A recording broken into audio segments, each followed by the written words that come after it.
Hi, my name is Francis Conrad, and I help people to live the life that they love. And today in this video, I'm going to attempt to put some clarity on the ego, what the ego is. But more than that, what's important to me is I'm going to identify 3 different ways that we can dismantle, we can take this ego apart.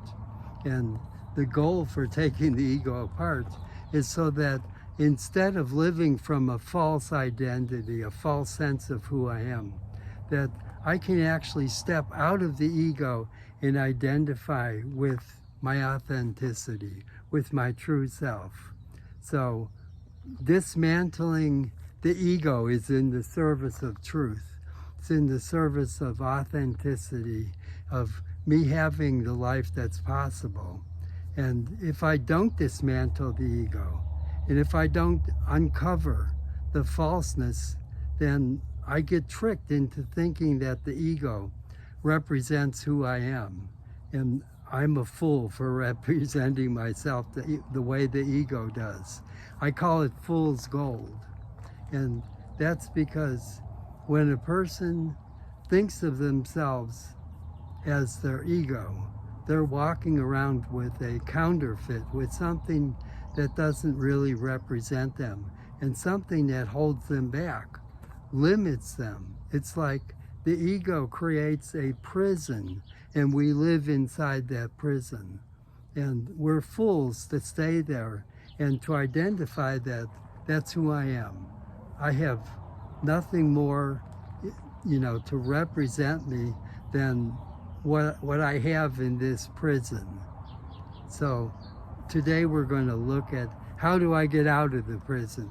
How do I dismantle it? And like I said, that's really an essential key part to anybody's spiritual journey, to anybody's journey towards, living a life that is authentic and connected to my true self. So where do we start? I think in a very, very brief way, I'd like to, talk about how the ego gets formed. We start without an ego. We start with truth. We start with, if there's such a thing as gold, like the alchemists talked about in the Middle Ages. That gold is my essential nature. It's the truth of who I am. And we're born into the world from truth. We bring truth with us. And young children, if you look at them, you sense that truth. They're so present. Their eyes sparkle. Their lives are just so available and present. And we love being around children for that reason. But children are brought into a world with pain and surrounded by people who in different ways are suffering and who are angry and have negative emotions. And so the child begins to take that pain on, not knowing how to separate, not having a sense that who they are is not the pain around them. Now obviously, as the child immerses themselves in the negativity of their family, now the ego has a footing, a place to start its own development, because the ego's goal now is to say to the person, to the child, you're going to have to become somebody else in order to get your needs met. Look at all the pain around you. How are you ever going to be able to function in this world if you don't have a way to get your needs met? So I'm the ego speaking. The ego says, I'm going to help you figure that out. And we're going to put together an identity that is going to fit you and getting your needs met. And not only that, but we'll reinforce that identity so that no matter how long you live, we can protect that, and that's going to be your way, your ego way, to function in the world. Now, the things that the ego doesn't tell us is that in creating a reality. What we're doing is we're acting like truth, that essential nature that we are. We're acting like it's not enough to get us through, not enough to really lead us and guide us into a true life. So instead, we choose a false identity that the ego promises will not only help us to deal with life and get our needs met, but it'll give us a sense of identity that can stay with us for life. So that would be the fool's gold.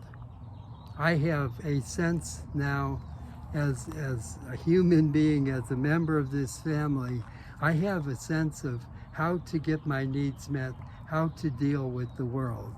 And guess what? That sense is crazy. That sense has no connection to the truth of who I am. And so that sense, in a way, puts me into a prison. And inside of that prison, I basically live out a life that the ego insists needs to be protected. Ego insists it's who I am, it's my identity, and it just reinforces this over time. So it gets stronger and stronger. So what we're dealing with is a person who is connected and who can never lose their true identity. But then that same person being tricked by a forgery called the ego. And in that tricked forgery, that person, and it's all of us, starts to live a life that really doesn't represent the truth of who they are. So it's almost like as if we step out of reality and into this prison that's been shaped and formed by the ego, and we limit ourselves to what we have available in the prison. And we deny the fact that outside of that ego prison, outside of the identity that holds me inside of that prison, outside of that is a whole world that represents truth and represents everything I need and everything that I am that is already there for me to deal with life, live a full life, and be myself, be authentic. I want to read a quote from Lao Tzu. Lao Tzu lived thousands of years ago in China, and he's responsible for the I Ching. And this quote, I think, is really relevant to what we're talking about. Lao Tzu says, "When you realize there is nothing lacking, the whole world belongs to you." So when I get out of that prison that the ego has defined as my reality, when I get out of it, the whole world belongs to me because nothing's lacking. And what the ego is based on is saying there's so much that's lacking. We need to fix things, and we need to be something that is represented as truth, but it's really false. So the whole world is available to us and nothing is lacking. If that's true, then everything about the ego is false. If that's true, all these promises that the ego makes to give me a sense of identity and, build a solid ground, it's false. There's nothing solid. The walls of the ego's prison are an illusion, and the ego itself is a forgery, and it's designed to protect something that isn't real. Why do I need to protect myself from who I truly am? Who I truly am already exists, and I don't need the ego, and definitely I don't need a life that is so focused on the struggling and pain and difficulty that I experience when I come in the world. Who I am is so much bigger than the experiences that I have in this world. I am a being that is larger than this world's reality. It's who I am. It's who we all are. We are spiritual beings. We are beings that are formless. And however we like to think of that in terms of our own spiritual understandings, it sort of always comes down to the same. It comes down to the sense that I am much more than the ego wants me to believe. I am already saved from the prison that I've created using my ego. And who I am is not the identity, not the personality that the ego has put together for me. That doesn't represent me. It's not true. It's totally false. So what does it mean for something to be totally false and to come in contact with this information? Well, what happens is when the truth is spoken, when I read the truth in spiritual text, it threatens the ego, because the ego has basically set itself up in opposition to the truth. And so I hear that I am authentic, I am a being that has all these innate qualities, everything I need to live a full and rewarding life. Well, the ego hears that, and the ego is threatened because the ego's reality is so different. The ego says that who I am is limited, who I am does not have endless potential, who I am is a smaller and less capable being. And in face of the reality that a spiritual text or just a text based on truth, what that text does is it threatens the ego, and it threatens that identity that says, no, that's not true. I am less than what that text says. So we've got on the one hand an ego, and we've got on the other hand truth. Which one are we going to choose? Well, obviously, in order to choose truth, I think we need to quickly understand how the ego got so much power. And then we can look at what are those three ways to dismantle what is false. Fool's gold. How do we take it apart and come into union, communion with truth, with who I truly am?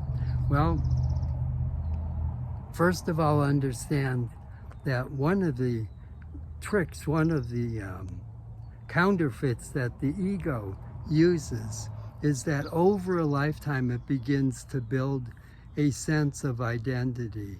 And even though it's false, what I begin to understand about the ego's identity is that it tricks me into believing that it's who I am. It's my personality. So the ego starts with a false footing, a footing that's not real at all. And that footing, that unreality, is defined as my truth. It's defined as who I am, my identity. That identity is not me. But without knowing that, I take it on like it is me, and I'm a fool. Secondly, the identity that the ego creates. The ego then finds stories and creates situations in life that says, that is who you are. Look at what happened to you here.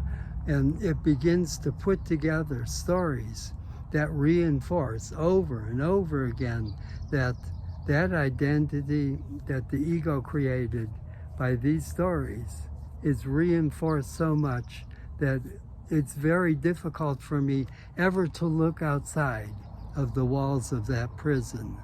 The walls of the prison are held in place by stories that reinforce a false identity. And if I don't expose the unreality of those stories, that's what creates the walls. They're not true walls. They're false. They're illusions. But these illusions are held in place by stories that reinforce the ego's false identity. And then the last thing is that that child is born with all this radiance and all this sense of truth and being in presence, bubbly nature, high energy, and that child comes into a world that does not reflect truth, but a world that the Course in Miracles would say is insane. It's a world that has with it, let me try that again. The world that the ego brings us into is looking at the world from a perspective that we don't know how to separate ourselves from the pain and from all the struggles of the people in our lives. And so over a lifetime, we continue to identify ourselves in relationship to the pain of our world and have no idea that it's possible to dismantle that sense of a reality that takes its grounding from pain. Pain is not my grounding, it's not my truth. My truth is prior to the pain. My truth is identified with that child, with that sense of radiance that the child brings when they're first born. And that radiance never goes away, it just gets covered up. It's like the radiance is being hidden in darkness. And it's like darkness is what defines that prison that we're talking about. And once we see that the prison is false, we want to step out of it into the light. So let's look at two things. I'm going to use a very brief description of how things work, and then we're going to apply it to the ego. So what's the description? Well, I could be walking around the house saying, you know, it's not raining, and somebody could say, yeah, it's raining, and I say, no, it's not. I'm basically sure that it's not raining, and so that's my reality. I have a story that says it's not raining, and basically I stand on that. That's my truth. That's the way the ego works. And then I go to the door and I look out and oh my gosh, guess what? It's raining. What do I have to do for that false belief to go away? Nothing. It goes away because the truth makes it evident that what I thought before is not the case. That's not the way it is. When it's raining, and all I need to do is see it, and once I can see the truth, the falseness can fall away. Now, what if dismantling the ego could be just as easy as that? And I'm going to suggest, why not?